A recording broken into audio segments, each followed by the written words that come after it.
Hey, okay. How was your week at work?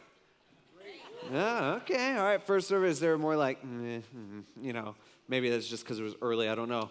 But hey, the last few weeks we've been going through our series called "Don't Waste Your Work." Okay, and we've been talking about our jobs. Actually, more importantly, we've been talking more about work in general, and this applies to every single person in here. Okay, if you're a student, guess what? Your schoolwork is your work. All right. If you're a stay-at-home parent, guess what? All the stuff that it goes into making your household run, cleaning and taking care of the kids and making sure everybody's fed and this and that and all that stuff, that's your work. All right, if you're retired, you're completely off the hook.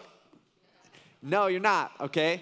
If you're retired, okay, you may not have a job, which is totally cool. I'm jealous of you. That sounds pretty good to me. But you still should be productive with your life, okay? Like work is a part of who we are. Work is what we're created to do. So if you're retired, whatever you do with your time that's productive, like that's your work, right? That's what we talked about the first week. First week, we talked about how we were created to work. Like God created us to work. It's one of the first things that God tells Adam. He says, hey, guess what? I got some work for you to do. All right, it's awesome. I got some work for you to do. But not only were we created to work, but we as Christians, all right, we're to work hard. All right, we should be the hardest working people at our workplace, okay? That's what we as Christians should be because we are hard workers, or we should be hard workers. Last week, we talked about how we aren't supposed to just work hard, but we should also work with our heart. Actually, the word that Paul uses, remember this? He's like, hey, man, you got to put your soul into it. Right? You got to put your soul into what you do. You got to work with your heart. You know why? Because you don't work for your boss or your manager or your supervisor or whoever that might be. Technically, what Paul's trying to get us to understand, what we talked about last week, is that we work for God. That's who we work for. Now, most of us in this room, I would assume, we have jobs, okay? If you're retired, you've had jobs in the past, and we all understand that work is more than just our job, okay? Like we get that. Work is what we're created to do. Our job is just one way that we work. We understand that? All right, we're all on the same page with that, meaning that there's many other ways that we work in addition to our jobs. I wish our jobs was the only place that we, in a sense, the only place that we work, but it's not. How many of you guys have ever started like a project at your house that, all right. How many of you guys ever started a project at your house, all right, and you realized kind of halfway through that it was going to be a lot more work than you planned on it? Ever do that? Okay, yeah. The one thing, so I don't like, you're probably like me where it's like, you get excited about a project, you get all the stuff that you think you need, and you're like, oh, it's going to look so good once I'm done, and then you get like, you get halfway through and you're like, get me out of here. How many of you guys still have projects that you haven't finished, but that have been going on for a long time? Okay, don't point at people, don't look at, okay. All right, some people are like, yeah, all the time, all right. The one thing that I appreciate about a project is that it is a great excuse to buy a new tool, okay? Just throwing it out there. Even, for me, even if it's like, man, I'm doing this project, I gotta do this, but I know that there's this tool that I don't have yet, right, that would really help. And I got some other tools that could probably get the job done, but they're not meant to do this. And so if I had this tool, I could make it happen. Even if I only, need to use it once, it would be good to have that, just within my, my showcase of tools, like your shelf on the garage. We got all your, the cases all lined up, and it looks real sweet. And you're like, yeah, look at that. That looks good. All right, any of you guys like that? Any of you guys ever go to Lowe's? And you have to, it's like, it's 2 minutes to check out some tools. Like you go look at it's right at the door, It's like they know that. It's not at the back of the store. It's right at the front of the store. Or in between the two doors where you're like, you guys ever do that where you go check it out, see what you got, see what you don't have, okay? Sometimes I do that, and it's like, I'm like, got a couple minutes, go check out what they got. Maybe they invented some new tool or something. I'll go up there, and I'm like, man, that's a sweet Sawzall, all right? Now, I have a Sawzall, but mine's got a cord, and this one's got a lithium battery that I think someday when I'm doing some future project, I don't know what yet, but that Sawzall would sure be a lot more handy than having to break out the cord, the extension cord, and have to find an outlet and all this stuff. And it's like, sometimes it's like, man, I could really go for that Sawzall. That's a nice Sawzall. Or maybe it's a grinder. I'm looking at it, and it's like, man, that's a nice grinder. I got a grinder, and I use a grinder once in a while, and it's super handy to have, but that one is so much better than what I got. This one's way nicer. See, if you're like me, sometimes we look at stuff, especially tools, right? Some people are laughing and it's like, all right. It's like, hey, we feel like, hey, I need a better version of a tool that I have, but I don't really use. All right, it's kind of like my tractor. I've talked to you guys about this.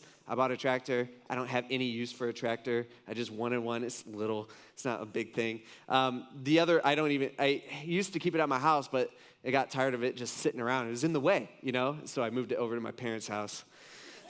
So this past week, we were at my parents' house. I had my boys with me. I have a 5-year-old and a 3-year-old. And there's a bunch of branches that had fallen down from trees and stuff because we had snow like a week and a half ago, And so I get out the tractor and I have Toby. I'm like teaching Toby how to drive the thing. I'm like, hey, you drive this tractor. You're 5. You're old enough. And I got a chain and I'm like hooking up. I'm wrapping this chain around these big old branches. I'm like, hey, you drag these over to the burn pile. And I'm explaining to him what to do. And I'm pretty proud dad. I'm like, man, I'm teaching my kid to work. Let's go. And dads nowadays, to be a good dad, you got to post stuff. And so I posted this. It's nothing. There he is, just driving the tractor. Actually, he looks huge compared to that tractor, but I promise you, the tractor's bigger than. That looks like a little pedal car now that I'm looking at it. But it's like that, So I'm posting it. I'm like, hey, proud dad here. He's got a bunch of wood that you can't see, dragging him to train. He's doing all this stuff. And it feels good to teach a kid how to work, right? But then I had one of my friends send me this video, and it was this week. We got it? It's like this. Man, this kid's 3, all right? My kid's 5, so my kid's got 2 years on him, and he's running an excavator. I was a little annoyed when I saw it, I won't lie. Yeah, listen to his squeaky voice. Steven, that's your nephew, right? Yeah, you guys got the same voice. No, I'm just kidding. Just kidding. But yeah, when I got from that video, wasn't that okay? I'm not looking at that going, okay, his kid's better than mine. His kid knows how to work better than mine. No, I'm going, man, I need an excavator. Seems like a lot more handy of a tool. I'm about to trade my tractor in and get one of those because that seems a lot more fun. All right. Did you know that we should view our job as a tool? I didn't say boss is a tool. I said job is a tool, just to make sure we're all on the same page. But for many of us, our job is a tool that we have and we don't use, and we're always on the lookout for a better one. Right? That's just how it is. Right? Now, some of you, maybe you don't like where you're working, right? And maybe you've even been asking God, like you've been going to God, like, God, I don't like this job, all right? I need a new job. I need a better job. I need more money from a job. And you've been asking God for a better job, but the honest truth is, and if you were to, just for you to realize, is that the honest truth is you aren't using the one that God gave you now. See, most of us, we don't need a different job. We just need a new perspective on the one that we have. And so real quick, what I wanted to do today is I want to look at something that Jesus said a long time ago, 2,000 years ago, to a group of people. And if you've been in church for any amount of time, I mean, you've heard this, okay? This is something that you've heard before. But I want to take the principle that Jesus is talking about, and I want to apply this principle to the workplace, all right? Or our job, or the work that we do. Okay, so this is what he says. He's looking at these people, and my guess, I don't know, I wasn't there, obviously, but maybe he even points at people. He says, hey, you are the light of the world. Now, who's the world? What's he talking about, all right?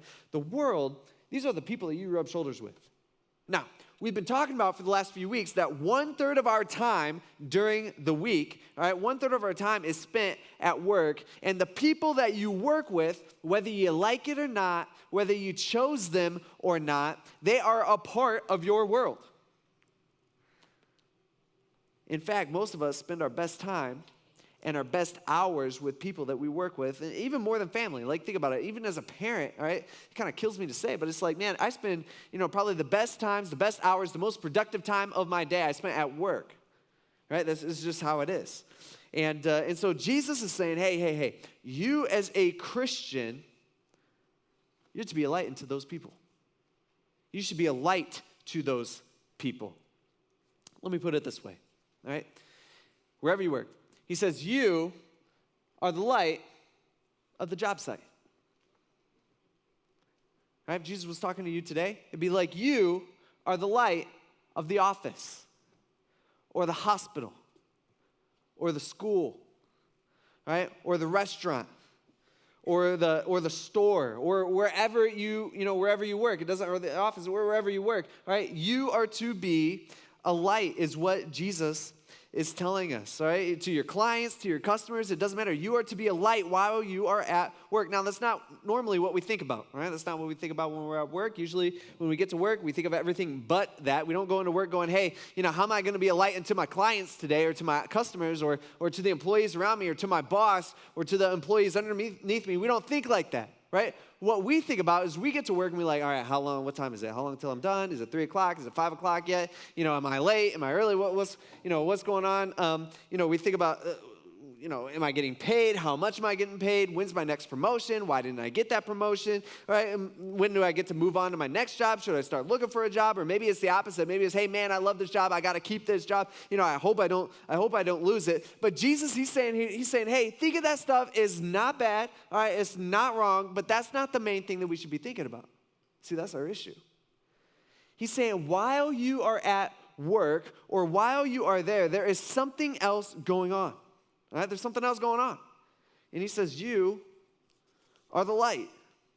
And then he explains why in a couple of verses later. He says, this is what you need to do. He says, let your light shine, because you are the light. He says, let your light shine before others so that they may see your good works. Now here, in this context, again, Jesus, he's saying, hey, so that they may see your good works. This is the way that you live your life. But let's focus in on the context of us at our job or us at work, right? Because that's what, that's what matters. He's saying, hey, when you're at work, we already know that we got to work hard. We already know that we need to work with our heart because we realize that we work for God and all this stuff that we've learned from the last 2 weeks, right? He's saying, hey, let your light shine before others so that they may see the way you work or the quality of work that you produce. I don't remember much from 9th grade, all right? Sorry, teachers. But there is one thing that I do remember from one teacher that I had for intro to business, okay? Didn't even know, I don't know, freshman, I don't remember anything from this class except for I learned how to write a check, all right? Which actually came in handy later on in life. But there's one thing that my teacher said to me one day, and he gave us I think we had like a workbook and we had like some worksheets. We got to do some dumb worksheet, it's like, okay, just kind of busy work stuff. And I must not put in the effort or quality that I needed to do. And I remember I did this worksheet. It's not worth much, so it's not worth much of my time, That's how I usually think. And so I turned it into the teacher, and he looked at it, and he kind of, skimmed it over, which is the worst, by the way, when you teachers do that right in front of your student. It's like, stop looking at my, my stuff. And he looked at it, and he was like, this is what you want to turn in? I'm like, dude, it's worth 5 points. Come on, give me a break. And I'm like, yeah. And then he looks at us more. He's like, is your name on this? And I'm like, oh, yeah, it's on it. He was like, so you want your name associated with this work? And I was like, okay, I'll redo it. I don't know what it is. But I remember him telling me that, and that stuck. I was like, oh, I never thought about it like that. He was like, anything that you have your name written on, like that, whatever that is, whatever quality of body of work that is, he's like, that's attributed to you. See, it's kind of what Jesus is saying here. As a freshman, in high school, I realized something. It was the way that we do work, right? Or the way that we do what we do matters. See, the way that we do what we do, it matters. No matter how insignificant we think it is, it matters. See, that's what Jesus is teaching us. Next, all right, he says, let your shine before others so that they may see your good works and glorify, all right, your work ethic and promote you.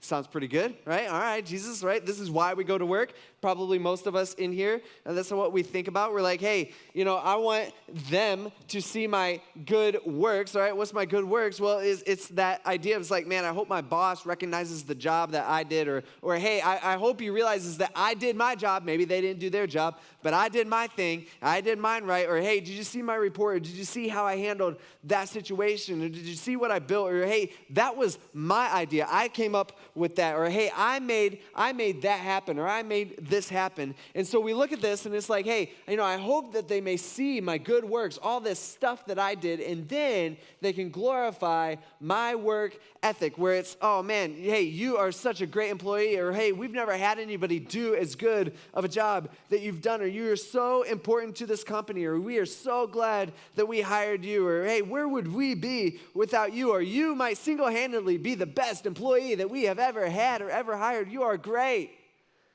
So that it can glorify our work ethic, and someday, the end goal, promote us. That's why we go to work. That's not what Jesus says.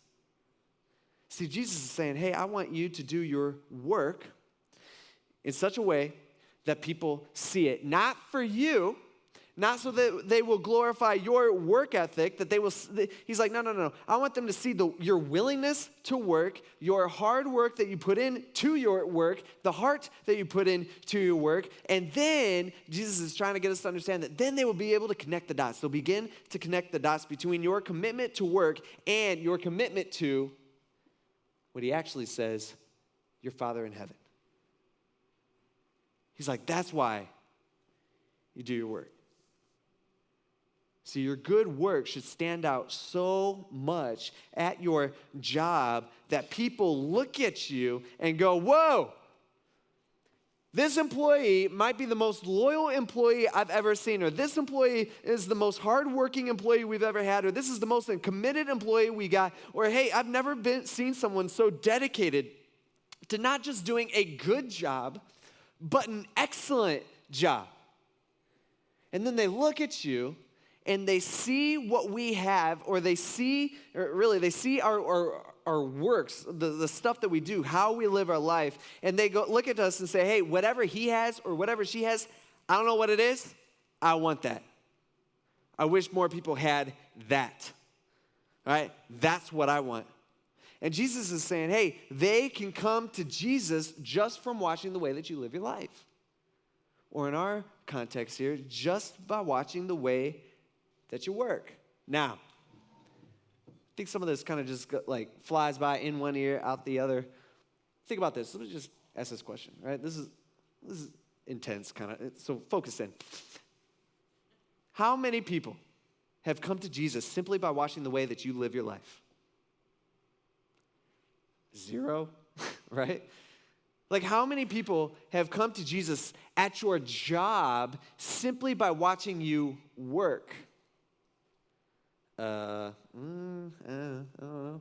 Remember last week when I was talking about how we work for Jesus and we work for God and how he is the most loving and forgiving boss ever, right? Which is awesome. Okay, we're all good with that. But then I also said, but he's the most demanding boss in the world. This is what I'm talking about. Right here.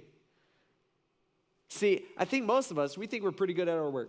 All right, we think we work hard. We're generally, we think we're pretty good. And what we do is we compare ourselves to the people around us, all right? And usually we compare ourselves to the worst people around us, because the best people around us, it gets a little dicey. Like, I don't know if I'm better, But the worst people, it's easy, because you're like, oh man, I'm better than that person. That person always comes in late. I never come in late, so I'm better than that person. That person, they don't ever do their job, or I always have to fix their problems or fix the situations they get themselves into. And so what we do is we think we're pretty good at work, and we look at ourselves, we're like, well, this person's at this level, and I'm here, I cover them up, I'm above them, I hope they see it, I hope they know, I hope the boss knows, this is what we think. But then Jesus steps on the scene 2,000 years ago, and I think he's talking to people who are a lot like us here today. I don't think we've changed much. And Jesus comes on the scene, and he's like, no, you don't understand. He says, your friend's here, you're here, you think you're pretty good, but he's like, no, the standard is here. The way we work matters, And ultimately, people can come to know Jesus by the way we work. All right? We'll get into this. Paul actually teaches us the same thing in Philippians chapter 2. Paul says this. He says, hey, work out your own salvation with fear and trembling. He's talking about the way you live your life. Next verse. He says, for it is God who is working in you, both to will and to work according to his good purpose. All right, what Paul's telling us here this morning is he's saying, hey, what you do matters. All right, what you do matters, and how you do it matters even more. All right, that's even more important to us. And so if you are a Christian, all right, it should show up at your job or in the workplace. Like, it should show up. All right, by the way, let me just clarify. We don't become a Christian or we don't get saved because we're a good worker or because we're a good person. It's not how it works, right? We don't get to heaven by doing a bunch of good stuff, right? Contrary to popular belief, right? What we do is we become a Christian. We make that decision to follow God, and then we have the desire to work, right? Then we have the desire to be a good person or to live our life right. See, Paul's saying, hey, it should show up in our life. Our relationship with God should show up in our life, especially at our job, the place where we spend a third of our week at. And he's saying, hey, if you live life right, man, it shows. Like, it shows. And when it shows, God can use you. In fact, it's almost like you get to become a tool that God can use, all right, which is kind of cool to think about. We talked about this a few months ago when we were walking through the book of 1 Timothy, or the letter of 1 Timothy, doing that study, where Paul was talking about, hey, you want to be useful to God. Like, that should be our goal, right? We want to be useful to God, and here we get to become a tool, right, that is actually useful to God by the way that we live our life. I think Paul here, he actually dives in a little bit deeper. And again, I don't think the people that Paul's talking to 2,000 years ago are much different from us here today. I don't think we've changed that much. And I think what Paul does is he kind of hits on a point where he's like, this is what you guys really need to hear. He says this, for it is God who is working in you, both to will and to work according to his good purpose. Next verse. He says, do everything. All right? Remember, we talked about this last week. This word everything, this is like an excuse killer. All right, so, come up in your mind with your best excuse about why this doesn't apply to you or your job or your situation. And then Paul's just like, kills it, okay? He's like, everything, all right? Doesn't matter what you think, doesn't matter your dumb excuse, we all do this, all right, myself included. He's like, it doesn't matter. He says, do everything without grumbling and arguing. Now, the word grumbling here is another word could be used like murmuring, okay? This is like a word that it just sounds like grumbling, people, like, let's go to the workplace, like people, people are like that just kind of grumble, or murmur. It's a word that sounds like what it is, people murmuring about this and about that. You know people like that? You know that guy? There's always that guy, all right? Just always is. We all, have this idea of this person that comes to mind. But he's like, what he's saying is, hey, do everything without grumbling or arguing. Actually, another word, all right, that can be used for the word grumbling is complaining. All right? Now, probably most of us in here, we're going, hey, I don't have a problem with murmuring or grumbling. I don't do that. But then you switch it to the word complaining. It's like, well, I don't know. Maybe once in a while I might, do something. See, we could do some serious complaining, right? How many of you, just by a show of hands, sometimes, accidentally, maybe, just a little, while working or on the job site, might squeak out a tiny complaint? Anybody ever do that? All right? All right? It's something we all do, right? This applies to every single one of us. Now, some of you guys, you don't want to raise your hand, but let's be honest, you complained all the way to church today. Okay, we're going too slow, we're going too fast, right? It's too hot, it's too cold, we're going to be late, we're going to get a bad seat, we're going to miss it, whatever it might be. We are like expert complainers, okay? We are expert complainers. Paul's saying it doesn't matter what you do everything without grumbling, without arguing, without complaining. That means you're having a good day or a bad day. It doesn't matter. Right? If you have a happy day, sad day, good grades, good job, bad job, good future. Maybe you have a dim future, good boss, horrible boss, good circumstance, good marriage, bad marriage. Maybe you got money in the bank. Maybe you are flat out broke. Good family, annoying family, good life, bad life. Paul's saying it does not matter. Right? It doesn't matter. You should do everything without grumbling or complaining. Like you should never complain about anything in life, especially your job. Now, probably your job is the thing that you probably complain about the most, right? Like that's the thing it seems like most people I know, that's the thing that we complain about the most. And Paul's like, don't do it. You shouldn't do it. That's not living your life right. That's not living the way that God wants you to live. He goes on. He says, do everything without grumbling or complaining and arguing. Next verse.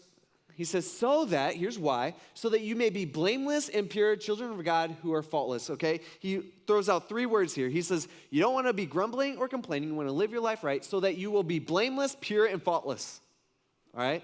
All good things. In a crooked and perverted generation among whom you shine like stars in the world. Sounds similar to what Jesus said? Right? Because God wrote all this, all right? It's all God. See, we live life right, and we work hard, and we put our heart into what we do, and we never complain, and we never grumble. Why? Because we're the light. Because we're the light of the world. We are meant to stand out. God expects us to live our life right and to stand out. Now, many of us, what we need is we need a new perspective about our job. Some of us, we need a new perspective about work in general. Okay, because we are not hard workers. We do whatever we can to avoid work. That's not good. What Paul is saying, and really what we need to understand this morning, is that tomorrow when you get up and you drag yourself out of bed and you have your 6 cups of coffee and you get in the car and you drive to that place, even when you don't want, you drive to the place, even if you don't like to be there, you don't like the people that you work with, you don't like what you do, Paul's saying, hey, no. That's an opportunity for you to shine. It's an opportunity, right? It's an opportunity for you to be the light.